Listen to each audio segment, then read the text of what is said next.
الحمد لله نحمده ونستعينه ونستغفره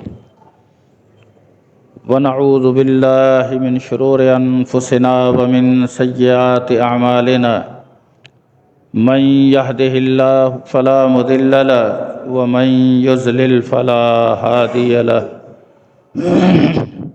وأشهد أن لا إله إلا الله وحده لا شريك له وأشهد أن محمدًا عبده ورسوله أما بعد فإن خير الحديث كتاب الله وخير الهدي هدي محمد صلى الله عليه وسلم وشر الأمور محدثاتها وكل محدثة بدعة وكل بدعة ضلالة وكل ضلالة في النار أما بعد فأعوذ بالله السميع العليم من الشيطان الرجيم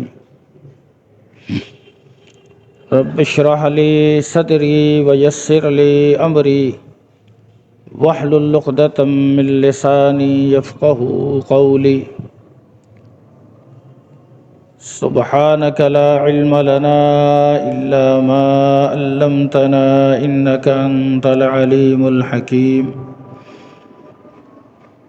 رب أعوذ بك من همزات الشياطين وأعوذ بك رب أن يحضرون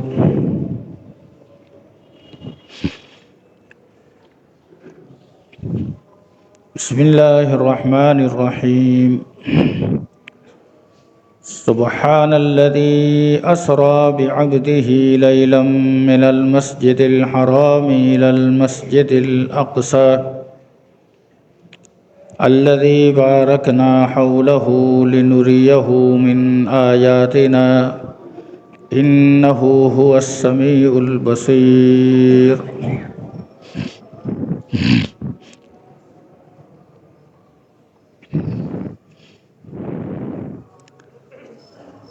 سورہ بنی اسرائیل کی یہ پہلی آیت ہے۔ اس آیت طیبہ کے تحت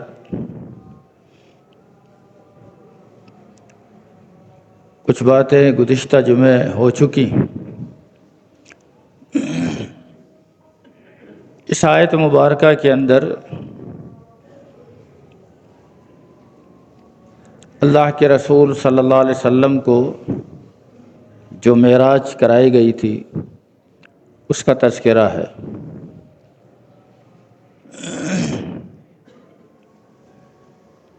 اس معراج کے تعلق سے بہت سی باتیں ہم گزشتہ جمعے کر چکے ہیں کہ اللہ کے رسول صلی اللہ علیہ وسلم کو یہ معراج مکی زندگی میں ہوئی، ہجرت سے پہلے ہوئی، خدیجۃ الکبریٰ رضی اللہ تعالی عنہا کی وفات کے بعد ہوئی۔ تو اس کا ذکر قرآن مجید فرقان حمید کے اندر کیا گیا۔ اس صورت میں بھی، اس صورت میں آگے چل کے بھی پھر اس کی طرف اشارہ ہے، اور سورۃ النجم میں، سورہ نجم کے اندر جو آپ کو آسمانی سیر کرائی گئی اس کا ذکر ہے۔ یہ مسئلہ بھی یاد رکھیے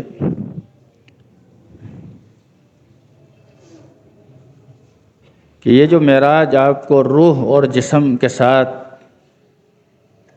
یعنی جسمانی طور پر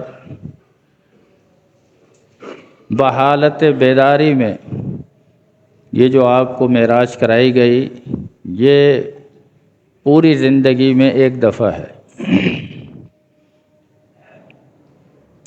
یہاں تھوڑی سی الجھن یا کنفیوژن اس وقت ہو جاتی ہے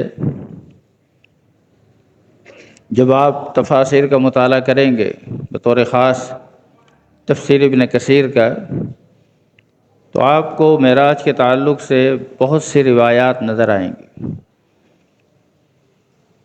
تو ان روایات کے اندر کوئی اختلافات نہیں ہیں، بلکہ جو اللہ کے رسول صلی اللہ علیہ وسلم کو روح اور جسم کے ساتھ بیداری کی حالت میں معراج کرائی گئی وہ ایک دفعہ ہے۔ امام ابن کثیر نے آپ کو اس کے علاوہ خواب میں کئی مرتبہ معراج کرائی گئی، کئی مرتبہ آسمانی واقعات دکھائے گئے جو صراحت کے ساتھ کتب احادیث کے اندر بخاری میں، مسلم میں اور دیگر کتب میں موجود ہے۔ بطور خاص سمورہ بن جندب رضی اللہ تعالی عنہ کی روایت کہ اللہ کے رسول صلی اللہ علیہ وسلم نے فجر کی نماز کے بعد ایک دن صحابہ کو بتایا۔ آپ کی عادت مبارکہ یہ تھی کہ آپ فجر کی نماز کے بعد کوئی اگر آپ کو اپنا خواب سناتا تو آپ اس کا خواب سن کر اس کو تعبیر بتاتے۔ ایک دن کسی نے آپ سے یہ معاملہ ڈسکس نہیں کیا تو آپ نے فرمایا کہ آج رات میں سویا ہوا تھا، میرے پاس 2 فرشتے آئے۔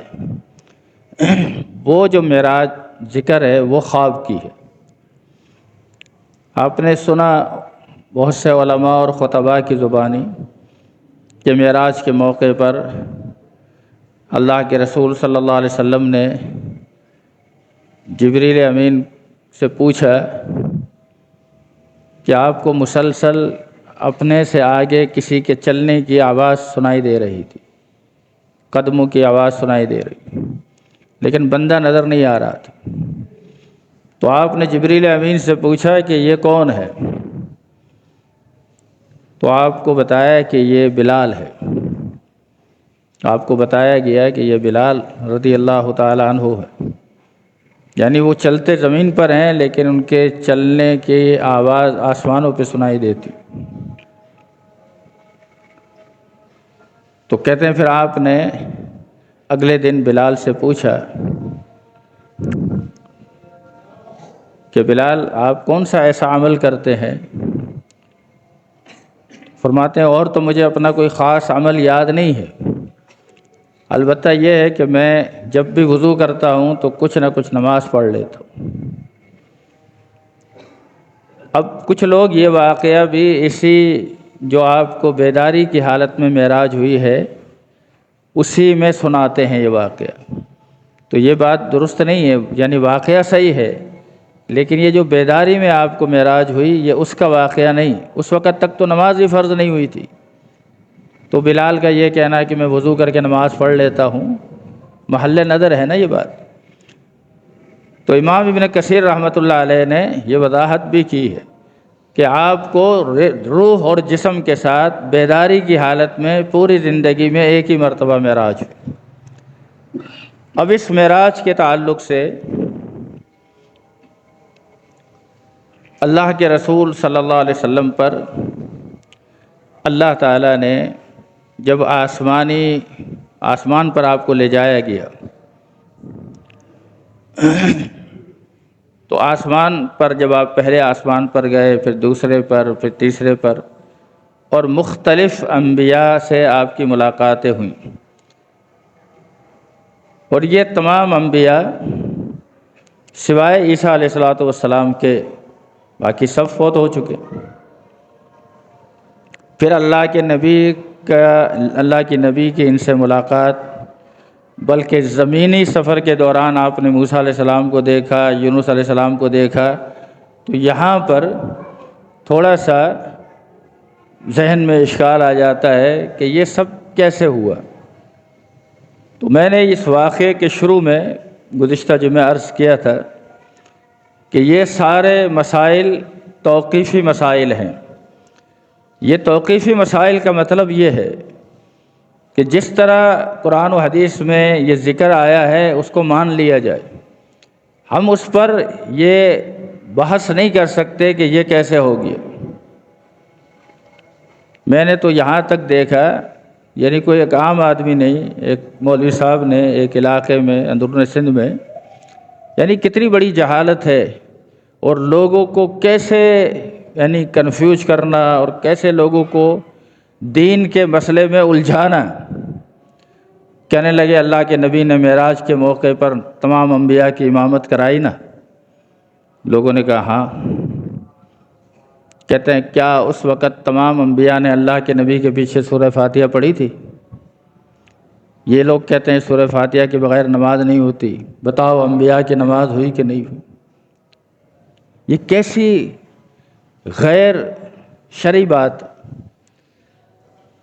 جس حد تک جو ذکر آیا ہے اس کو ماننا ہے۔ بھئی فرضیت صلاۃ تو اس وقت بھی نہیں تھی نا، لیکن اس وقت جو عبادت کا طریقہ تھا اللہ کے نبی صلی اللہ علیہ وسلم پر فرضیت صلاۃ نہیں تھی، طریقہ عبادت تھا۔ آپ غار حرا میں جاتے تھے، عبادت کرتے تھے، اور وہ طریقہ عبادت ابراہیم علیہ السلام کی شریعت کے مطابق تھا۔ اس کی بھی وضاحت کتب احادیث کے اندر موجود ہے کہ اللہ کے نبی صلی اللہ علیہ وسلم جب غار حرا میں جاتے تو آپ کئی راتوں تک وہاں عبادت کرتے، تو وہاں آپ کئی راتوں تک عبادت کرتے تو یتحنث آپ عبادت کرتے۔ یتحنث کا معنی یہ کیا کہ یتحنف آپ دین ابراہیمی پر عبادت کرتے۔ تو جو چیز جس کا وجود ہی نہیں ہے اس پر بحث کرنا اور اس پر اس طرح کی غیر اصولی باتیں کرنا، یہ بہرحال کسی عالم کی شان تو نہیں ہے۔ تو اللہ کے رسول صلی اللہ علیہ وسلم کی انبیاء سے اس طرح سے ملاقات ہوئی، عیسیٰ علیہ السلام سے بھی آپ کی ملاقات ہوئی، اور عیسیٰ علیہ السلام نے کہا کہ میں نے واپس آ کر دجال کو قتل کرنا ہے، یہ میری ذمہ داری ہے۔ اس سے اہل سنہ کا یہ عقیدہ ہے کہ معراج کی جو روایات ہیں وہ بھی متواتر ہیں، اور عیسیٰ علیہ السلام کا قرب قیامت آنا اور اس طرح سے دجال کو قتل کرنا، اور جتنی ایسی باتیں جو عیسیٰ علیہ السلام کے تعلق سے منسوب ہیں اس کا آپ رد کریں گے اور مسجد میں تشریف لائیں گے، کسی گرجا میں نہیں جائیں گے۔ تو عیسیٰ علیہ السلام سے بھی آپ کی ملاقات ہوئی، اور پھر ایک موقع ایسا آیا جس موقع پر جناب جبریل امین نے کہا کہ اللہ کے نبی اب یہاں سے آپ آگے جائیں، یہ جگہ سدرۃ المنتہا، یہ جگہ میرا ٹھکانہ ہے۔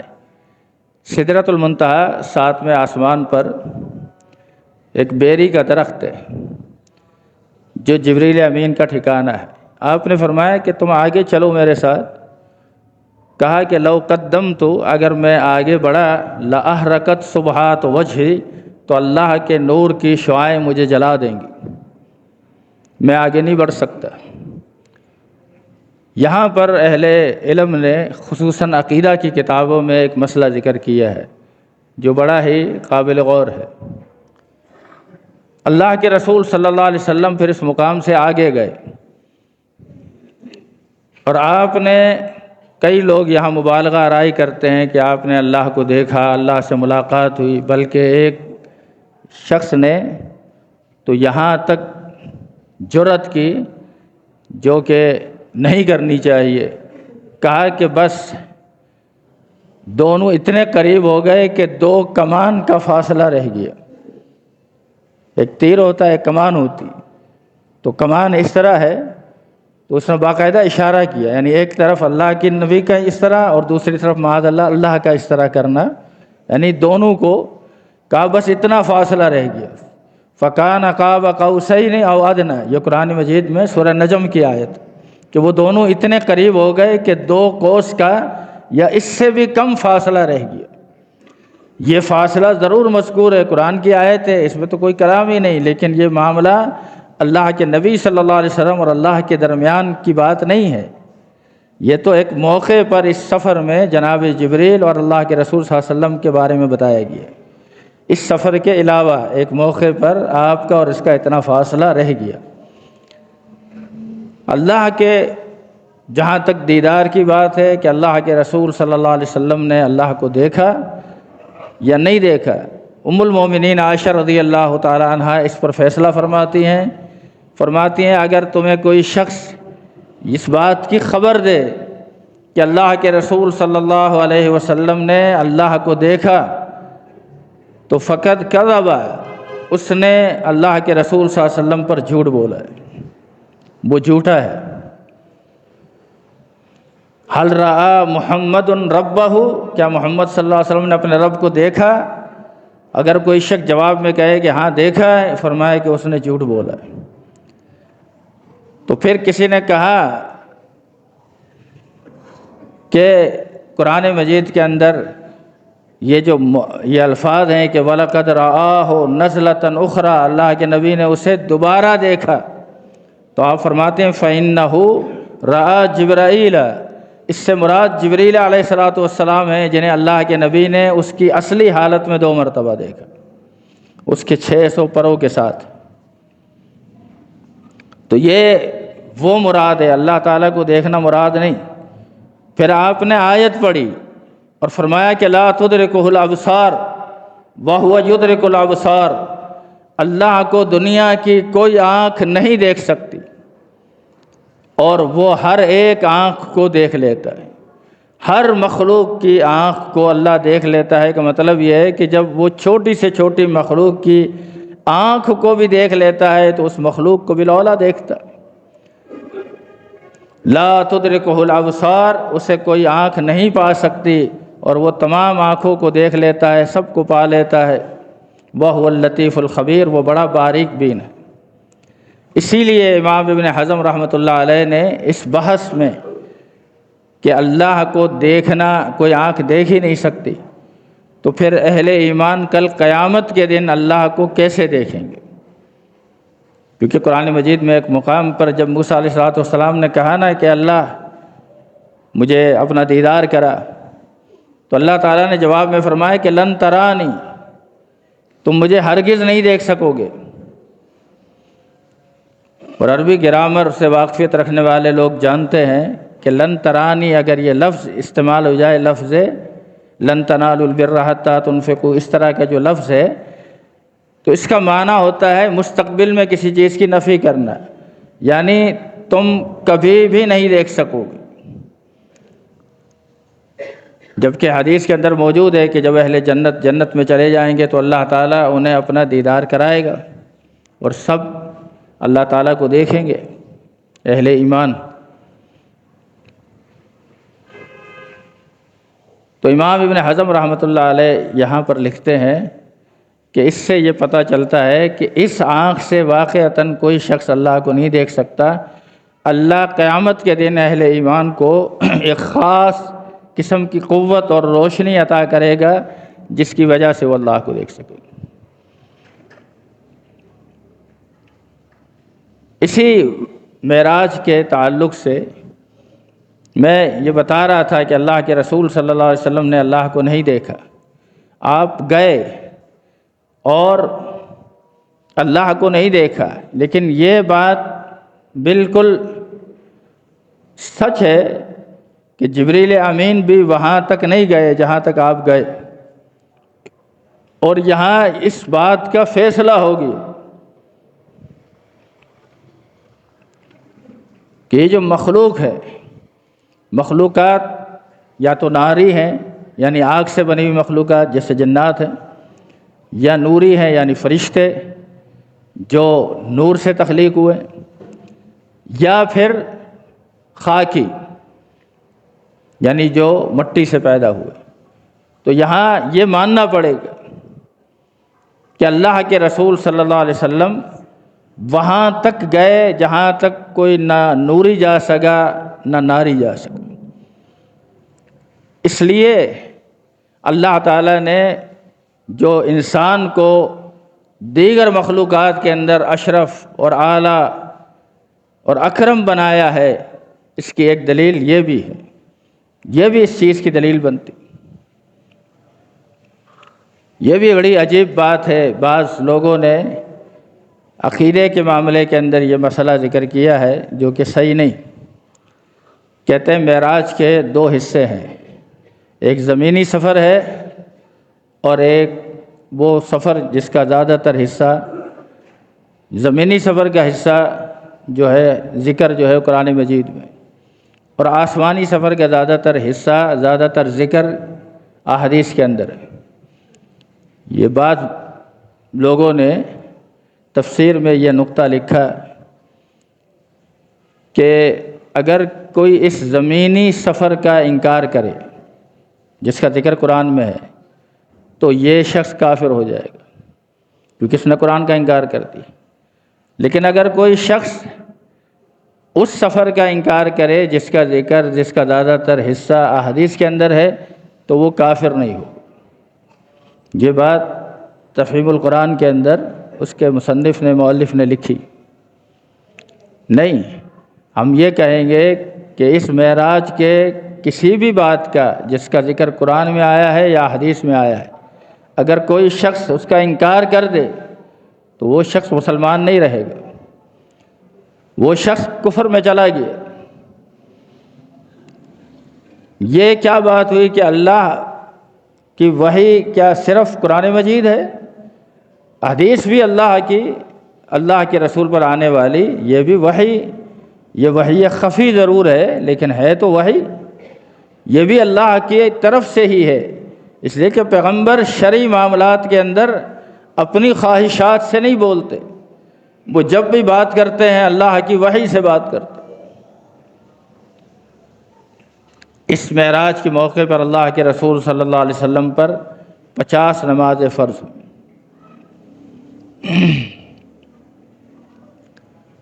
50 نمازیں فرض ہوئیں۔ اللہ کے رسول صلی اللہ علیہ وسلم کو یہ 50 نمازوں کا تحفہ ملا۔ آپ جب یہ تحفہ لے کر آ رہے تھے، راستے میں موسیٰ علیہ السلام سے ملاقات ہوئی۔ موسیٰ علیہ السلام نے کہا کہ کیا ہوا؟ آپ نے بتائی ساری بات، کہا کہ اس میں کچھ تخفیف کرواؤ، کچھ کمی کرواؤ۔ فَإِنَّ أُمَّتَكَ لَا تُطِيقُ، آپ کی امت اس کی طاقت نہیں رکھے گی۔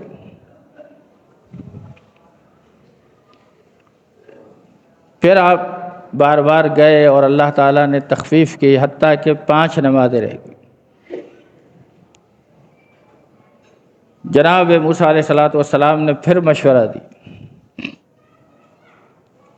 کہ میرے امت بنی اسرائیل کو صرف 2 نمازیں ملی تھی، انہوں نے اس میں بھی کوتاہی کی۔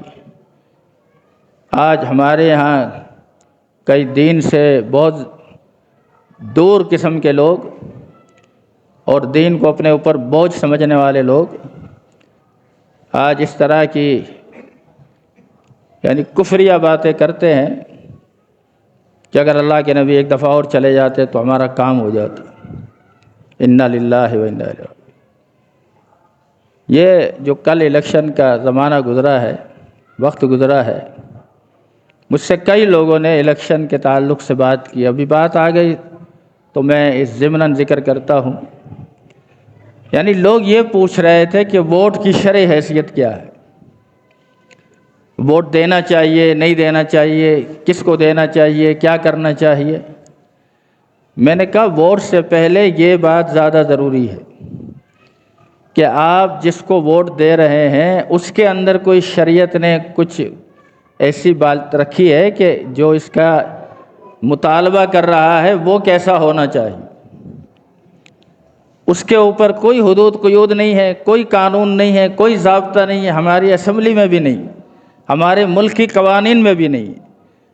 یعنی ایک تعلیمی قابلیت کہ اس نے انٹر کیا ہوا ہو، یہ اس کی ریکوائرمنٹ میں ہو، اور مسلمان ہو، اگر وہ مسلمانوں کی طرف سے نمائندگی کرتے ہوئے لڑ رہا ہے تو مسلمان ہونا چاہیے، باقی کوئی نہیں۔ بلکہ مجھے یاد ہے اپنے اتنا مطلب بچہ بھی نہیں تھا میں کہ میں نے باقاعدہ ایسے انٹرویو پڑھے اور سنے کہ جس میں کوئی الیکشن لڑنے والے کو لوگوں نے دعائے قنوت پوچھی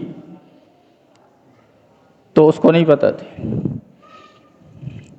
بلکہ بجائے اس کے کہ اس پر شرمندہ ہوتا ہے، کہنے لگا میں الیکشن لڑ رہا ہوں، میں کوئی امامت کی تھوڑی کروا رہا ہوں۔ یعنی یہ کام تو جو نماز پڑھاتا ہو اس کو آنے چاہیے۔ ہمارے شیخ بدی رحمۃ اللہ علیہ فرمایا کرتے تھے کہ کم از کم جو الیکشن لڑ رہا ہے اس میں 3 شرائط تو دیکھو نا، 3 باتیں اس میں دیکھو۔ نمبر 1، وہ فرائض کا پابند ہو۔ فرائض کا پابند ہونے کا مطلب یہ ہے کہ نماز پڑھتا ہو، زکوٰۃ دیتا ہو، روزہ رکھتا ہو، پیسے والا ہے، جب الیکشن لڑ سکتا ہے تو حج بھی کر سکتا ہے۔ 20 امیدوار، سینکڑوں کی تعداد میں امیدوار آپ کو دکھائے جا سکتے ہیں جنہوں نے حج نہیں کی، مسلمان ہیں، کروڑوں روپے الیکشن میں لگا سکتے ہیں، حج نہیں کر سکتے، لیکن شاید پیسہ اس قابل نہیں ہوگا کہ حج کر سکیں، اس کے لیے بھی یہ مسئلہ ہے نا، شاید یہ وجہ ہوگی۔ فرائض کا پابند ہو، جو آدمی 5 وقت کی نماز پڑھتا ہو اس کو نماز تو آئے گی نا، اس کو نماز پڑھنا تو آئے گی نا۔ فرائض کا پابند ہو، کبیرہ گناہ کا مرتکب نہ ہو۔ کبیرہ گناہ کا، ان کا یہ انٹرویو تکبیر رسالے کے اندر بھی اس وقت میں چھپا تھا، فرماتے تھے کہ ہم یہ 3 شرط رکھتے ہیں، فرائض کا پابند ہو، کبیرہ گناہ کا مرتکب نہ ہو، شراب ہے، جوا ہے اور اس کے علاوہ جتنے کبیرہ گناہ ہیں اس کا مرتکب نہ ہو، اس کو نہ کرتا ہو، اور صغیرہ گناہ پر، چھوٹے گناہ پر اصرار نہ کرتا ہو۔ کبھی کوئی صغیرہ گناہ ہو گیا تو یہ نہیں کہ اب یہ تو ہوتا ہے، اس میں تو کوئی مسئلہ نہیں اتنا تو ہے، اس میں تو کوئی مسئلہ نہیں۔ صغیرہ گناہ پر اصرار نہ کرے، کبیرہ گناہ کا مرتکب نہ ہو اور فرائض کا پابند ہو۔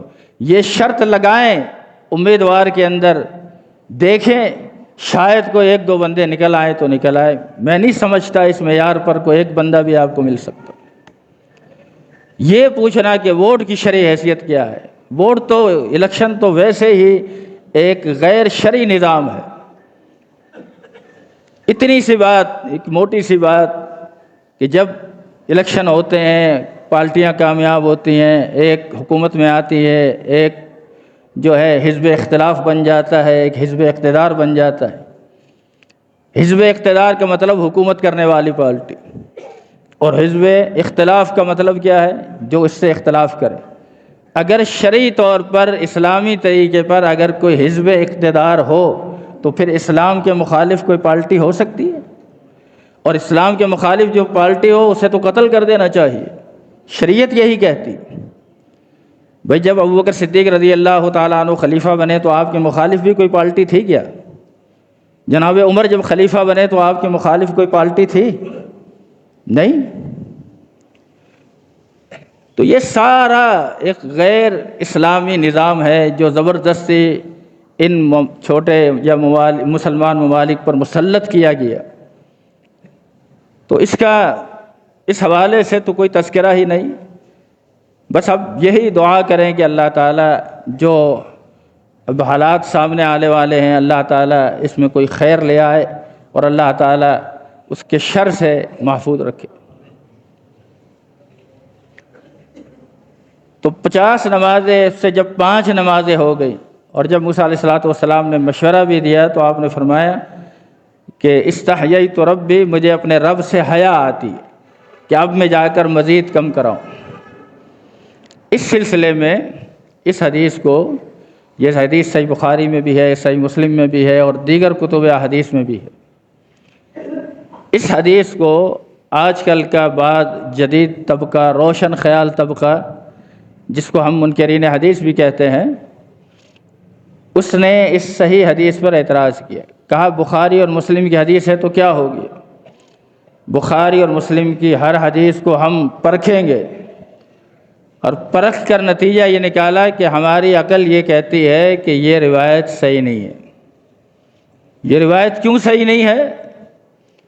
کہا یہ روایت اس لیے صحیح نہیں ہے کہ اگر ہم ایک نماز پڑھنے کے لیے آتے ہیں، کوئی شخص اپنے گھر سے دکان سے آئے، نماز پڑھے، پھر واپس جائے، تقریباً آدھا گھنٹہ لگ جاتا، تو کہتے ہیں اگر ایک نماز پر آدھا گھنٹہ لگتا تو 50 نمازیں تھیں، دن رات میں 24 گھنٹے ہیں، 48 نمازیں بنتی، پھر بھی 50 ہو ہی نہیں سکتی۔ اس کا مطلب یہ ہے کہ اللہ تعالیٰ ایک ایسی چیز کا حکم کیسے دے سکتا ہے جو بندہ کر ہی نہیں سکتا، جو بندے سے ممکن ہی نہیں۔ اس لیے عقل کی کسوٹی پر پرکھ کر یہ کہا کہ یہ روایت صحیح نہیں۔ ایسی عقل اللہ کسی دشمن کو بھی نہ دے جو اس طرح شریعت کو نہ سمجھے، نہ پڑھے، نہ شریعت کا ذہن رکھے، نہ شریعت کی تعلیمات کو سمجھے۔ ایسی عقل کو سلامی ہے کہ ایسی عقل کے شر سے اللہ بچائے۔ اللہ کے رسول صلی اللہ علیہ وسلم پر جب نمازیں فرض ہوئیں تو طریقہ کار نہیں بتلایا گیا تھا۔ دوسرے دن جبریل امین آئے اور بتایا کہ یہ نماز اس طرح پڑھنی ہے۔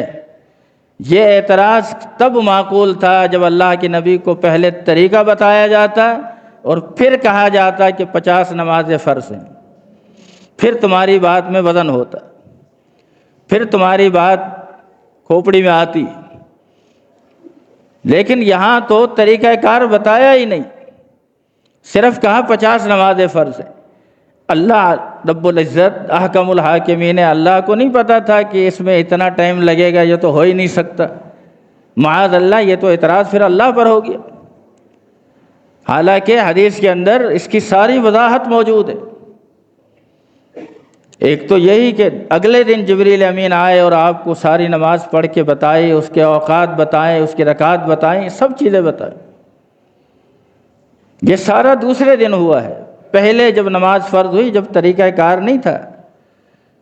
اس لیے ممکن تھا کہ اگر 50 بھی ہوتی تو یہ ممکن تھا کہ ایک مرتبہ سبحان اللہ کہنا ایک نماز پڑھنے کے برابر ہوتا، ہو سکتا تھا۔ یہ تو ایک ہم نے جواب دیا ہے، ورنہ حدیث کے اندر اس کا جواب موجود ہے۔ جب اللہ کے رسول صلی اللہ علیہ وسلم پر 5 نمازیں رہ گئی نا، تب اللہ تعالیٰ نے کہا کہ میں نے جو بات کی تھی نا، میری بات بدلتی نہیں ہے۔ یہ پیغمبر یہ 5 ہیں لیکن یہ 50 کے برابر ہی ہے۔ من جاء بالحسنۃ فلہ عشر امثالھا، جو ایک نیکی کرتا ہے اللہ اسے 10 گنا ثواب دیتا ہے۔ تو آپ نے 5 نمازیں پڑھیں اور 5 کو 10 سے ضرب کر دیں تو 50 ہو گئی۔ تو اللہ کی بات تو اپنی جگہ پر قائم ہے، 50 کا ہی اللہ نے ثواب دیا ہے۔ اس واقعہ معراج نے جنہوں نے اس اعتبار سے بھی اس پر اعتراض کیا، وہ بھی انہیں بھی چاہیے کہ اپنے ایمان کی خیر منائیں۔ یہاں صحیح راہ پر وہ ہے، صراط مستقیم پر وہ ہے، کامیاب وہ ہے جو جیسے بتایا گیا ایسے مانتا گیا۔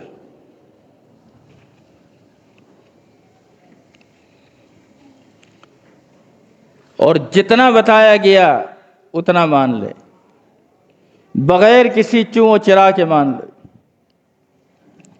اس لیے کہ ایمان اور عافیت کی راہ یہی ہے کہ جو شریعت بتاتی ہے اسے مان لیا جائے، جس بات کا شریعت نے جیسے ذکر کیا ہے اس پر ایمان لیا۔ اللہ کے رسول سفر میں تھے، راستے میں تھے، دوران سفر ایک شخص کا گھوڑا سواری پسند آئی، آپ نے کہا اس کو بیچو گے؟ اس نے کہا ہاں۔ فرمایا کہ ٹھیک ہے، سودے میں بھاؤ تاؤ ہوا، سودا طے ہو گیا۔ آپ نے مدینے جا کر اسے قیمت دینی تھی۔ سفر جاری تھا، دوران سفر ایک اور شخص اس بندے سے ملا، اسے نہیں پتا تھا۔ اس نے پوچھا یہ سواری بیچو گے؟ اس نے کہا ہاں۔ اس نے زیادہ پیسے بتائے، بھاؤ تاؤ کیا۔ آپ جب آئے تو دیکھا کہ یہ اس سے بھاؤ تاؤ کر رہا ہے۔ آپ نے فرمایا کہ فلاں، میرا اور تیرا تو سودا ہو چکا ہے۔ وہ شخص بھی گھبرا گیا جو خرید رہا تھا۔ اس نے کہا نہیں نہیں، میرا آپ کا کوئی سودا نہیں ہوا، مکر گیا۔ آپ نے فرمایا سودا تو ہوا ہے۔ کہنے لگا اچھا اگر سودا ہوا ہے تو آپ گواہ پیش کرو۔ اب اس وقت کوئی گواہ تو تھا نہیں۔ جناب خزیمہ رضی اللہ تعالی عنہ دوڑے دوڑے آئے اور آ کر کہا میں گواہی دیتا ہوں اللہ کے نبی نے تیرے ساتھ سودا کیا۔ آپ نے اس شخص کو چھوڑ دیا اور خزیمہ سے کہا خزیمہ جب یہ سودا ہو رہا تھا اس وقت تم وہاں موجود نہیں تھے۔ فرمایا اللہ کے رسول آپ نے کبھی جھوٹ بھی نہیں بولا، میرا یہ ایمان ہے کہ یہ بات ہوئی ہے۔ اللہ کے رسول نے فرمایا کہ آپ کو اس صحابی پر پیار آیا اور آپ نے وحی کی ترجمان زبان سے فرمایا کہ شہادت خزیمہ عدل رجلین، خزیمہ کی گواہی دو مردوں کے برابر ہے۔ اگر کسی مسئلے کے اندر فیصلہ ہو، مرد کی طرف سے دو گواہ ہونے چاہیے، دو گواہ نہ بھی ملے، خزیمہ اکیلا ہی ہو جائے تو فرمایا کہ یہ گواہی بھی کافی ہوگی۔ رسول کی بات کا یہ مقام ہے۔ اللہ رب العزت اس زاویے سے سوچنے کی توفیق عطا فرمائے۔ اقول قولی ھذا واستغفر اللہ لی ولکم۔